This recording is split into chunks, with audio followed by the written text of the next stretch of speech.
হয়ে গেল। এই যে দেখতে পাচ্ছেন এটা হচ্ছে 12 পাতার একটা অন্নপূর্ণা ভান্ডারের ফর্ম।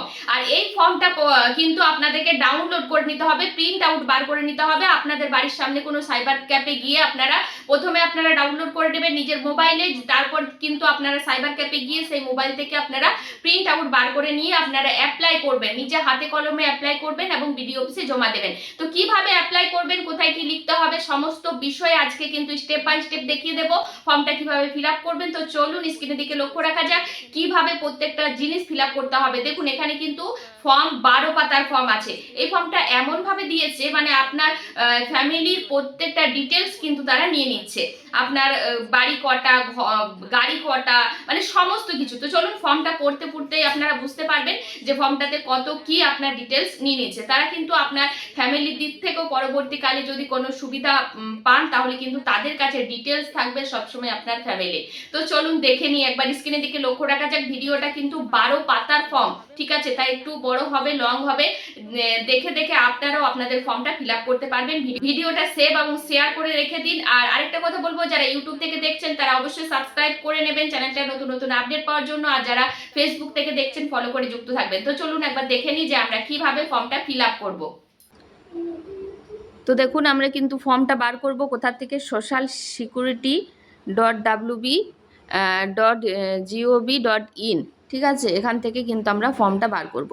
তো এখানে সার্চ দেব, সার্চ দিলেই কিন্তু এরকম পোর্টাল খুলে যাবে। পোর্টাল খুলে যাওয়ার পরে এই যে দেখুন 2 ধরনের ফর্ম দেওয়া হয়েছে, একটা ইংলিশে আর একটা বাংলায় আর একটা হিন্দিতে দেওয়া হয়েছে। 3 ধরনের কিন্তু দেওয়া হয়েছে। দেখুন ইংলিশ, বাংলা, হিন্দি 3 ধরনের দেওয়া হয়েছে। তো আমি বাংলাটা দেখে নেব।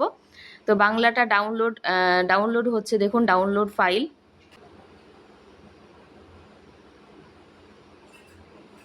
তো দেখুন এখানে ফাইল আমি ডাউনলোড করে নিয়েছি। এবার আপনারা চাইলে এই যে ডাউনলোড করে নিলাম, এই ডাউনলোড করা ফর্মটা কিন্তু আপনারা যে কোনো আপনাদের সাইবার ক্যাফে গিয়ে এই ফর্মটা কিন্তু আপনারা প্রিন্ট আউট বার করে নেবেন। প্রিন্ট আউট বার করে নেওয়ার পর এই ফর্মটা আপনারা ফিল আপ করবেন। ফিল আপ করার পর আপনারা কিন্তু বিডিও অফিসে জমা দিবেন। এই দেখুন 12 পাতার একটা ফর্ম কিভাবে ফিল আপ করবেন পরিষ্কার করে বলে দিচ্ছি, পরিষ্কার করে দেখে নেবেন যে কিভাবে ফিল আপ করবো প্রত্যেকটা স্টেপ।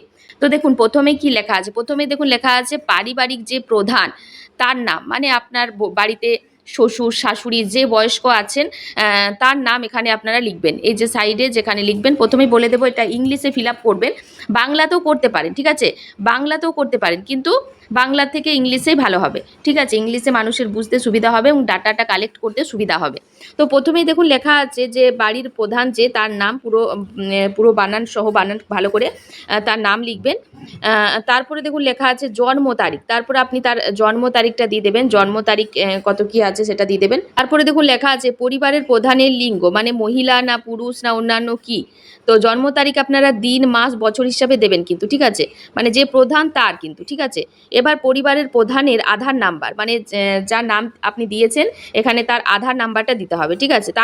তারপরে দেখুন এখানে লেখা আছে পরিবারের রেশন কার্ড যদি থাকে, তো ডিজিটাল যদি রেশন কার্ড থাকে, পারিবারিক আইডির যে ডিজিটাল রেশন কার্ড, সেই রেশন কার্ড যদি থাকে তাহলে এখানে দেবেন, যদি থাকে লেখা আছে, না দিলেও হবে। তারপরে দেখুন লেখা আছে পরিবারের সদস্য সংখ্যা, আপনার পরিবারের সদস্য সংখ্যা কজন, সেটা আপনি 4 জন না 5 জন কতজন সেটা লিখবেন।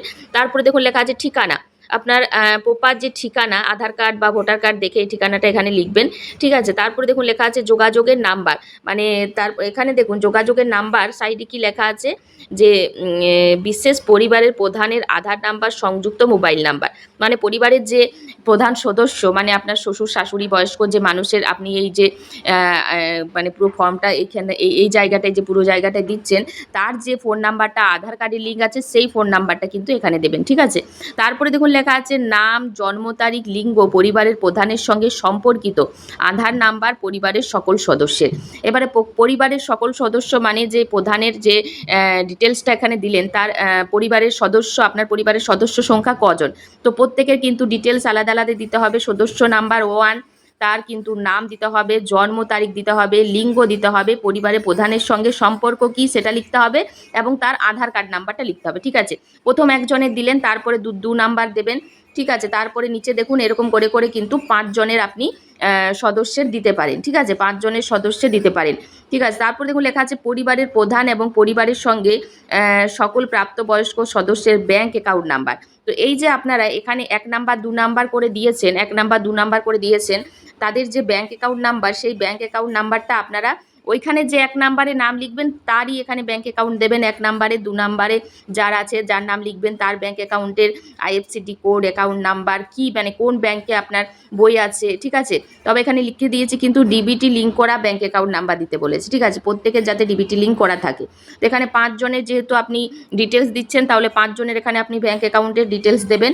আপনার যদি 3 জন থাকে 3 জনের দিলেন, 2 জন থাকলে 2 জনের দিলেন, মানে যতজন থাকবে আপনার পরিবারে, ঠিক আছে। তারপরে দেখুন লিখেছে এপিক নাম্বার পরিবারের প্রাপ্তবয়স্ক ভোটার তালিকার অংশ নম্বর সহ, মানে এপিক নাম্বার এবং প্রাপ্তবয়স্ক সদস্য ভোটার তালিকার অংশ, মানে ভোটার তালিকার অংশ থেকে শুরু করে ভোটার যে কার্ড আছে তার এপিক নাম্বার দেবেন, বিধান ক্ষেত্র অংশ নাম্বার দেবেন, তারপরে 1 নাম্বার সদস্য দেবেন, 2 নাম্বার সদস্য, 3 নাম্বার, এরকম করে প্রত্যেকের কিন্তু পরিবারের আপনি এই যে ভোটার কার্ডের ডিটেলসটা এখানে দেবেন, ঠিক আছে। তারপরে দেখুন লিখেছে বিভাগ 12তে যে আপনাদের কাস্ট কি, আমাদের কাস্ট কি জেনারেল না এসটি এসসি ওবিসি, এখানে যে কাস্টটা আছে সেই কাস্টটা আপনারা দেবেন, ঠিক আছে। তারপরে দেখুন লিখেছে রেশন কার্ডের, মানে রেশন কার্ড আছে কি না, তো আপনার ডিজিটাল রেশন কার্ড আছে কি না, দেখুন নিচে লেখা আছে আপনার ডিজিটাল রেশন কার্ড আছে কি না, যদি থাকে হ্যাঁ লিখবেন, যদি না থাকে তো না লিখবেন, ঠিক আছে। তারপরে দেখুন লিখেছে আপনার যে ডিজিটাল রেশন কার্ডগুলি আছে সেগুলো কোন অন্তর্ভুক্ত, কোন ক্যাটাগরির আছে, AAY না SPHH না PHH না RK SY2 ভর্তুকিহীন একটা কার্ড থাকে, যেটা কিন্তু কোনো রকম রেশন পাওয়া যায় না কিন্তু পরিচয়পত্র হিসেবে কিন্তু থাকে, সেটাও যদি থাকে তো সেটা তো আপনারা দাগ দিতে পারেন, ঠিক আছে। তারপরে দেখুন নিচে লেখা আছে পরিবারের রেশন দোকান থেকে মাসিক রেশন তুলছে কি না, হ্যাঁ কি না, যদি তুলে হ্যাঁ লিখবেন, যদি না তুলে তো না লিখবেন। তারপরে দেখুন নিচে লিখেছে বাড়ির ধরন, আপনার বাড়িতে কি 3 বা তার বেশি পাকা ঘর রয়েছে, হ্যাঁ বা না। আপনার যদি 3টের বেশি পাকা ঘর থাকে তাহলে হ্যাঁ লিখবেন, না অথবা না লিখবেন।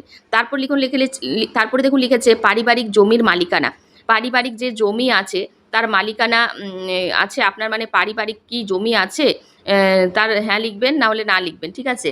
মানে রেজিস্ট্রি নথিভুক্ত যে জমি সেই জমি আছে কি না সেটা লিখবেন, ঠিক আছে। তারপরে দেখুন একটু নিচের দিকে যাব, পরের পেজ 4 নাম্বার পেজ চলছে। এখানে দেখুন পরিবারের সকল সদস্যের মোট জমি, আপনার যে পরিবারে আপনার শ্বশুর বা আপনার হাজবেন্ড মিলে যতটা জমি আছে শতক হিসেবে সেটা লিখতে বলেছে, ঠিক আছে, মানে আপনাদের পারিবারিক মোট জমি। তারপরে দেখুন লিখেছে যানবাহন পরিবারের কোনো সদস্যর বাণিজ্যিক মোটর চালিত 4 চাকার গাড়ি, মানে 4 চাকার গাড়ি থাকলে হ্যাঁ লিখবেন, না হলে না লিখবেন, ঠিক আছে। আর যদি 4 চাকার গাড়ি থাকে তাহলে সেই গাড়ির নম্বর লিখতে হবে, রেজিস্ট্রেশন নাম্বার লিখতে হবে, গাড়ির সংখ্যা মানে কটা গাড়ি আছে এবং রেজিস্ট্রেশন নাম্বার লিখতে হবে, ঠিক আছে। এখানে লিখেছে গাড়ির অন্তর্ভুক্ত যদি হ্যাঁ হয় তাহলে মডেল লিখতে হবে, গাড়িটি কোন মডেলের সেটাও এখানে লিখতে হবে, ঠিক আছে। তারপর 5 নাম্বার দেখুন লিখেছে পারিবারিক ভিত্তিক সদস্যের স্বাস্থ্য বীমা, মানে আপনার পরিবারের কোনো স্বাস্থ্য বীমা করা আছে কিনা, যদি থাকে তো হ্যাঁ লিখবেন, যদি না থাকে তো না লিখবেন। এখানে লিখেছে দেখুন যদি হয় তবে সরকারি বা বেসরকারি বীমার অঙ্ক প্রিমিয়ামের বিবরণ সহ উল্লেখযোগ্য করুন, মানে আপনার যে পরিবারের স্বাস্থ্য বীমার কার্ড যদি কোনো থাকে সরকারি বা বেসরকারি সেটা আছে কি না, যদি থাকে তাহলে সেটা সরকারি নাকি বেসরকারি সেটা লিখবেন, ঠিক আছে। তারপরে দেখুন লিখেছে যদি পরিবারের বীমা থাকে তো 1ম নাম্বার সদস্যের আছে যদি সরকারি আছে নাকি বেসরকারি আছে সেটা দেবেন, যদি 2য় নাম্বার সদস্য যদি থাকে তাহলে সেইভাবে কিন্তু 5 জনের যে সদস্যের নাম লিখেছিলেন প্রত্যেকের কার কি পারিবারিক বীমার কার্ড আছে সেটা এখানে সরকারি বেসরকারি না লিখবেন, ঠিক আছে। তারপরে দেখুন লিখেছে কোনো সদস্যের আয়কর পেশাগত প্রমাণ, মানে আপনার যদি পরিবারের যে সদস্যরা আছে তারা কি আয়কর মানে ইনকাম ট্যাক্স কি দেয়, যদি দেয় তো হ্যাঁ লিখবেন, যদি না দেয় তো না লিখবেন। তারপর দেখুন লিখেছেন পরিবারের সদস্যের প্যান কার্ড, পরিবারের যে সদস্যদের আপনারা 5 জনের নাম লিখেছিলেন তার প্যান কার্ড নাম্বার দিতে বলেছে প্রত্যেকের, মানে যেমন যেমন আপনারা সদস্য নাম্বার 1 2 করে লিখেছেন সেরকম তার প্যান কার্ড নাম্বারগুলো দেবেন, ঠিক আছে, তার নাম এবং প্যান কার্ড নাম্বারগুলো দেবেন, ঠিক আছে।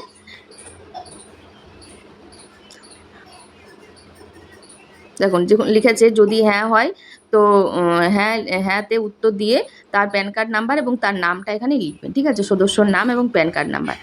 মানে প্রত্যেকের 5 জনের যদি আপনি দেন 5 জনেরই আপনার এখানে প্যান কার্ড নাম্বারটা বা নামটা দিতে হবে। তারপরে কর্মসংস্থানের ধরন, তো আপনার পরিবারের যে সদস্যরা আছে তারা কি কাজের সাথে যুক্ত, কি কাজ করেন, সরকারি ক্ষেত্র নাকি বেসরকারি সে ক্ষেত্র নাকি সংগঠিত ক্ষেত্র, নাকি আংশিক সময় কর্মরত নাকি অসংগঠিত ক্ষেত্র, না পরিযায়ী শ্রমিক, বেকার, না অন্যান্য। তো কে কি কাজ করে প্রত্যেকের কিন্তু এখানে ডিটেলস দিতে হবে আপনার প্রথম থেকে, মানে আপনি যতগুলো পরিবারের মানুষের নাম লিখেছেন তাদের কিন্তু প্রত্যেকে কে কি কাজ করে সেই কাজের ধরনগুলো আপনি এখানে টিক মার্ক করবেন। ঠিক আছে, এরকম করে কিন্তু 5 জনের দিয়েছে। এটা এবার 4 নাম্বারে কি বলেছে দেখুন, পরিবারের শিক্ষিত প্রাপ্তবয়স্ক সদস্যের সংখ্যা এবং পরিবারের আংশিক প্রাপ্তবয়স্ক সদস্যের সংখ্যা। আপনার পরিবারে কতজন শিক্ষিত আছে, কতজন অশিক্ষিত আছে, আর যারা শিক্ষিত তারা কত দূর পড়াশুনো করেছে, শিক্ষিত নাকি অশিক্ষিত দাগ দেবেন। ঠিক আছে, প্রত্যেকেই 3 জন 4 জন যজনের ডিটেলস দিচ্ছেন তজনের এখানে দাগ দিতে হবে। ঠিক আছে, শিক্ষিত নাকি অশিক্ষিত।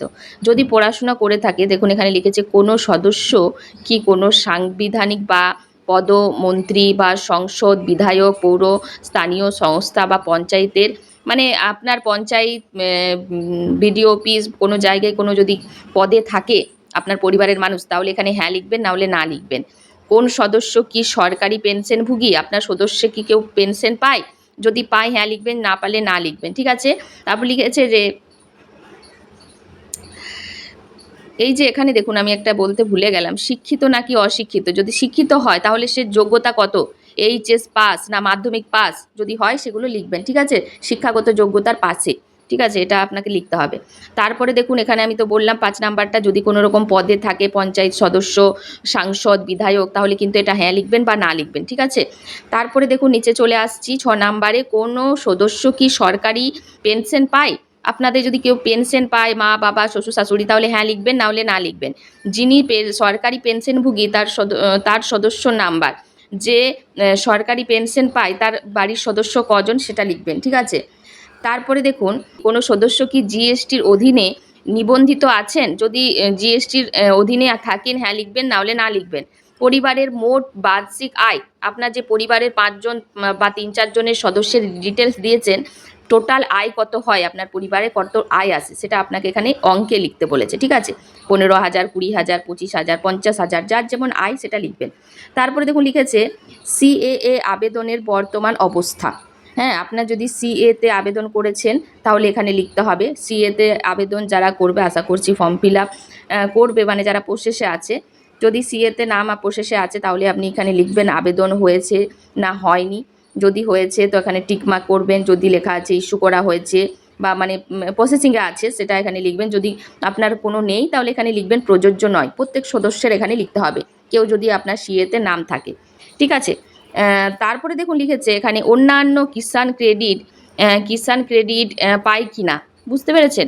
কিষাণ ক্রেডিট, শিক্ষার্থী ক্রেডিট কার্ড, এই যে কার্ডগুলো হয় অনেকেই পায়, তো কিষাণ ক্রেডিট, শিক্ষার্থী ক্রেডিট, এই ক্রেডিটের কার্ড কেউ পায় কিনা, যদি পায় তার নাম্বার, কার্ডের নাম্বার, আইডির সংখ্যা এবং তার তারিখের ইস্যু, মানে কোন তারিখে ইস্যু করা হয়েছে সেই কার্ড, সেইগুলো লিখতে হবে। তো প্রত্যেকের লিখতে হবে যতগুলো সদস্য আছে, যদি না থাকে তাহলে লেখার দরকার নেই। ঠিক আছে, তারপরে দেখুন লিখেছে যদি SIR 2026-এ নাম বাদ পড়ে এবং তবে ট্রাইব্যুনালে আছে কিনা, বিচার অধীনে আছে কিনা। আপনার ধরুন SIR-এ ভোটার লিস্টে থেকে নাম বেরিয়ে গেছে, এবার আপনি ট্রাইব্যুনালে অ্যাপিল করেছেন, যদি করে থাকেন তাহলে না লিখবেন, যদি না করে থাকেন, যদি করেছেন তো হ্যাঁ লিখবেন, আর যদি কিছুই না হয় আপনি আছেন তাহলে প্রযোজ্য নয় এটা লিখে দেবেন। এরকম প্রত্যেক সদস্যের কিন্তু লিখতে হবে, এখানে প্রত্যেক সদস্যের কিন্তু এটা লিখতে হবে। তারপরে দেখুন লিখেছে সামাজিক মর্যাদা নির্ভরশীল ব্যক্তিগণ, কোন আপনার পরিবারে যে শিশুরা আছে, সন্তান আছে, সেই সন্তানদের কোন ক্লাসে পড়ে। ঠিক আছে, কি নাম আছে, বিদ্যালয়ের নাম, সরকারি নাকি বেসরকারি, নাকি কোন স্কুলে পড়ে সেটা আপনি এখানে টিক চিহ্ন দেবেন। তারপর দেখেছেন সদস্য নম্বর, মানে শিশু কজন আছে, শিশু সদস্য 2 জন যদি থাকে তাহলে এই 2-3 জনের এখানে ডিটেলস আপনাকে দিতে হবে। যতগুলো বাড়ির শিশু আছে প্রত্যেকের ডিটেলস আপনারা দেবেন, কোন স্কুলে পড়ে, কি নাম। ঠিক আছে, বেসরকারি নাকি সরকারি স্কুল, সমস্ত কিছু দেবেন। তারপরে 2 নাম্বার লিখেছে শিশু টিকাকরণের বর্তমান অবস্থা। আপনাদের যে বাচ্চারা আছে সেই বাচ্চাদের তো টিকা করানো হয়েছে, তো সেটা হ্যাঁ কি না সেটা অ্যান্সার দেবেন, টিকা করানো হয়েছে কি না। প্রত্যেকের টিকাকরণ হ্যাঁ কি না এখানে আপনারা প্রত্যেক শিশুর কিন্তু ডিটেলসটা দেবেন, ঠিক আছে। তারপরে দেখুন একটু নিচের দিকে গেলে আমরা দেখতে পারবো এখানে লিখেছে আপনি কি কোনো সরকারি প্রকল্পের সুবিধা ডিবিডির মাধ্যমে পাচ্ছেন। মানে আপনার যেমন সরকারি প্রকল্প বলতে বৃদ্ধ ভাতা, বিধবা ভাতা বা কিষাণ ভাতা, আপনি কি কোনো ডিবিডি লিঙ্কের মাধ্যমে কোনো প্রকল্প পান? যদি পান হ্যাঁ লিখবেন, যদি না পান না লিখবেন, বা কোন প্রকল্পে সেটা নামটা লিখবেন, ঠিক আছে। এখানে চারটে দিয়েছে, কোন প্রকল্পে আপনি ডিবিডির মাধ্যমে টাকা পান সেটা লিখবেন, ঠিক আছে। তারপরে দেখুন নিচে চলে আসবো, এখানে প্রত্যেকের কিন্তু ডিটেলস দিতে হবে, কে কোন প্রকল্পের সাথে যুক্ত আছে আপনাদের বাড়ির সদস্য, হ্যাঁ কি না সেটা অ্যান্সার দেবেন, এবং হ্যাঁ হলে কোন প্রকল্পের টাকা পায় সেটা এখানে লিখতে হবে, ঠিক আছে। এবার এখন দেখুন লেখা আছে ঘোষণা এবং সম্মতি। আমি এই মর্মে ঘোষণা করছি যে ওপরের প্রদত্ত তথ্য আমার জ্ঞান ও বিশ্বাস অনুযায়ী আপনি ঘোষণা করছেন যে এই ফর্মটা যেটা ফিল আপ করেছেন প্রত্যেকটা সত্য দিয়েছেন, কোনো রকম অসত্য বা অবিশ্বাসযোগ্য কিছু লিখেননি। তারপরে দেখুন এখানে সম্মততে টিক দেবেন, দিয়ে আপনি সাইন করবেন। এখানে বিশেষ করে সাইনটা তারই হবে যে মানে বাড়ির বড় প্রধান সদস্য, তারই এখানে সাইন দেবেন। তারপরে দেখুন এখানে যে ফর্মটা আছে এই ফর্মটা আপনাকে কেটে কিন্তু আপনার হাতে দিয়ে দেবে, ঠিক আছে। এখানে কিন্তু এটা আপনার নাম, আপনার পুত্রকন্যা কটি, ঠিক আছে, আপনি গ্রামে থাকেন না পঞ্চায়েতে থাকেন, যদি থাকেন ব্লকে থাকেন, এখানে টিক মার্ক করবেন, ঠিক আছে। আমি আবেদনপত্রটি এখানে কিন্তু ওরাই আপনাকে দেবে, ঠিক আছে। এখানে তারিখ, স্থান, স্বাক্ষর, নাম, পদ, এখানে আপনি নাম, তারিখ, স্থান সমস্ত কিছু দেবেন, ঠিক আছে। তো এই যে এই ফর্মটা আমরা পড়ে বুঝতে পারলাম। আপনি আরেকটা জিনিস লক্ষ্য করবেন, এখানে লেখা আছে পরিবার বলতে এমন একটা দল ব্যক্তিকে বোঝায় যারা সাধারণত একসঙ্গে বসবাস করে এবং এক রান্নাঘরে খাবার গ্রহণ করে। মানে এবার ধরুন আপনাদের শ্বশুর শাশুড়ি ধরুন আলাদা যদি থাকে, এক রান্নাঘরে খাবার করেন না, আপনি আলাদা থাকেন, সেক্ষেত্রে কিন্তু শ্বশুর শাশুড়ির নাম দেবেন না। যদি আপনি এক হাঁড়ির খাবার খান, এক রান্নাঘরের খাবার খান, একসাথে বসবাস করছেন, সেই সব ব্যক্তিদেরই কিন্তু এখানে ডিটেলস দেবেন, ঠিক আছে। এটা কিন্তু লিখে দিয়েছে। এবার নিচেরটা আপনাদেরকে ফর্মটা কেটে দিয়ে দেবে, এখানে আপনাদের পদ, নাম, তারিখ, স্থান সমস্ত কিছু লিখবেন, তারপরে আপনাকে কিন্তু এটা দিয়ে দেবে, ঠিক আছে। তাই হচ্ছে পুরো ভিডিওটা অবশ্যই বেশি বেশি করে শেয়ার করে দেবেন, আরও 5টা মানুষকে জানার সুযোগ করে দেবেন। তো চলুন দেখা হবে নেক্সট ভিডিও, ততক্ষণ ভালো থাকবেন।